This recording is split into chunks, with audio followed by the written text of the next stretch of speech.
Thank you so much for joining us. Hope you have enjoyed your July 4th weekend, and glad you could join us for part 2 of our conversation with Governor Maura Healey, obviously taped well before the holiday. Governor, good to have you here. You sat there stoically for this entire week waiting for part 2. That showed great patience. Amazing. I appreciate that. Thanks for the water. Okay, you got it. No charge. So, you already have 2 challengers for re-election from within the Baker administration. You've been very polite over the last 3 years in most of your public comments about the previous administration, but now that you're almost 3 years into it, what say we drop the happy talk and get an honest assessment of how good or bad the Baker administration was? I think what is important to the voters for a re-election is what I've done. So, I'm a voter. And I want you to know, I'm going to tell you, John, what I've done the last 2 years, okay? Cut taxes. Hadn't been done in 20 years. We're building more homes that should have been built before. We're building them out now at a scale because we've got to lower costs. Fixing transportation. For the first time in not even recent memory, the T is running on time, no slow zones. We're going to continue to make investments. And we've made sure that Massachusetts is #1 in education. We're back atop the ratings this year, and I'm really pleased about that. There are challenges. Driving down costs, particularly around housing and energy, are top on my list. But I'm running for re-election, John, because I love Massachusetts. I love Massachusetts. And there is so much more we can do in our state, and that's what I want to do. Fair to say you feel you inherited a mess? I inherited challenges. I inherited a busted unemployment insurance situation with a $3 billion bill that, was laid on our desk due to a mistake made in the prior administration. I was able to negotiate that down, and now we're working with businesses to restructure all that.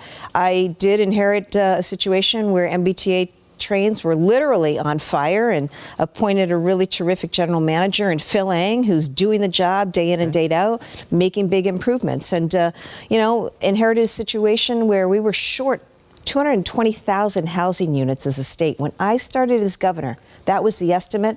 I filed and signed a $5 billion bill to make investments in housing development. We are building housing as we speak. All right. Well, you'll be delighted to hear that I've combed through my inbox and pulled some comments about your work as governor from the 2 Republican challengers. Just some brief quotes here. I'd like you to take a moment to respond to these. Mike Keneally, talking about the rapid growth of the home-based program, which provides temporary subsidies for families and landlords to help them get out of shelters and into housing. Quote, "During my time as Secretary of Housing and Economic Development, these programs were intended for Massachusetts residents, not as a bandage for a global humanitarian crisis. Healey's handling of this crisis and its impacts to taxpayers' pocketbooks has been a masterclass in failed crisis management and leadership," end quote. Well, as I said, when I started as governor, taking over for the prior administration, we were short 220,000 housing units. So as governor, I actually decided to do something about that. We've driven the numbers in shelter way down. We're driving the costs way down. I'm actually the first to come in and reform that system, which needed reform. It is now the case that we have it applying for Massachusetts residents only because of action I took. We've reduced wait times, and we've gotten more families onto stabilized permanent housing. John, I was raised by a single mom, and were it not for support provided by members of the community, I wouldn't be here today. And the fact is, unfortunately, in our state, there are going to be instances where people are job loss, different things happen to people, and they need a little help with rental assistance. So what I've done as governor, in contrast to other administrations, is actually put that system on stable footing, get the right tools and infrastructure in place, the right supports, so that families are out of shelter and on to stabilized housing. we're going to continue to work on that. Brian Shortsleeve, who's also running for the Republican nomination, he was on the MBTA board under Governor Baker.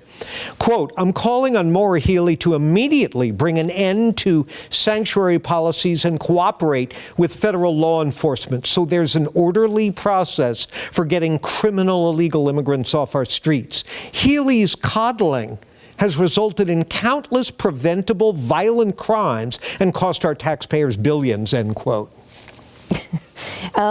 It's just funny because I was a prosecutor and attorney general. I put away a lot of bad guys, including people who were here unlawfully, put them away for, running drug cartels and gun cartels and the like.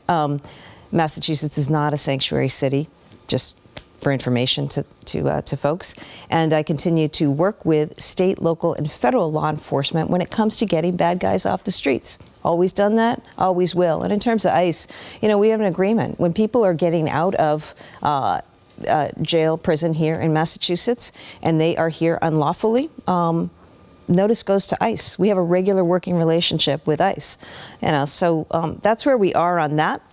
Happy to talk more about immigration because I think that we have seen instances where the Trump administration is hurting a lot of people, taking a lot of people who aren't criminals off the streets, ripping them away from neighborhoods and their kids and, workplaces, people who've been living here, working here, paying taxes for years. And, that is not something that Donald Trump said he was going to do. He said he was going to go get the bad guys. I'm all for getting the bad guys. But I think what we're seeing and what I've spoken out against is the apprehension of people who are not bad guys. All right. Back to our conversation with Governor Maura Healey. We're reading back to her some of what her potential Republican challengers are saying about her. Mike Keneally again on you signing a letter from Democratic governors protesting President Trump's deployment of the National Guard in Los Angeles a few weeks back. Quote, if Democratic governors like Gavin Newsom won't act to stop lawlessness, then the federal government has both the right and responsibility to step in. Massachusetts cannot follow California's lead down a path of lawlessness, end quote.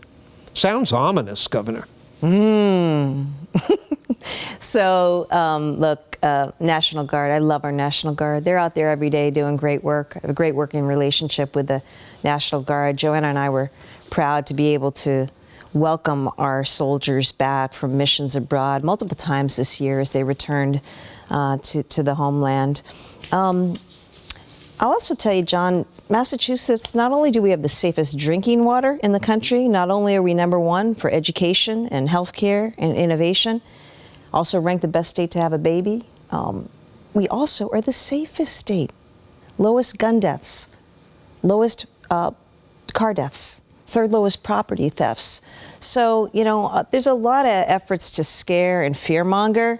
I got to govern. I've got to lead, just as I did as Attorney General when I went after bad guys. As governor, I'm focused on the economy. How do we build more houses, drive down costs? How do we bring more energy in to lower people's heating bills? How do we create jobs? By the way, good news, look at the companies that have come to Massachusetts recently and the jobs created. NVIDIA, Lego, Lilly expanding. So, we've just got to continue to focus on, and the job of governor is to focus on moving your state forward, not creating and making up stuff that just isn't true.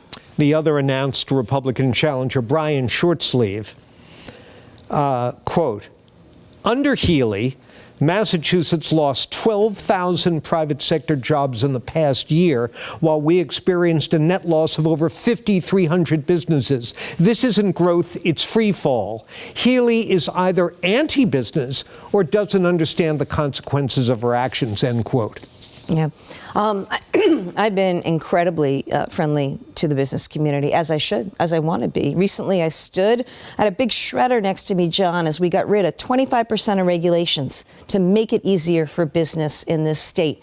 I've made the investments in things like transportation and education, things that are key to economic success and that make us such an attractive place for business.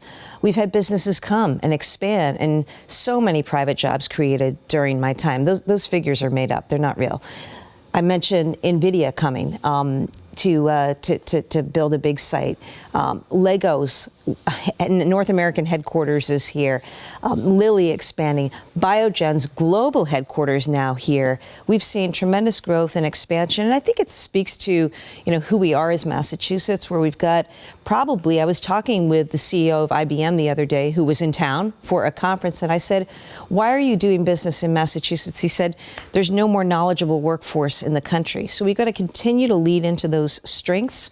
In private sector growth, the areas that I've focused on: life sciences, climate technology, applied AI, because we've got the resources and the talent here to really help those industries take off and explode.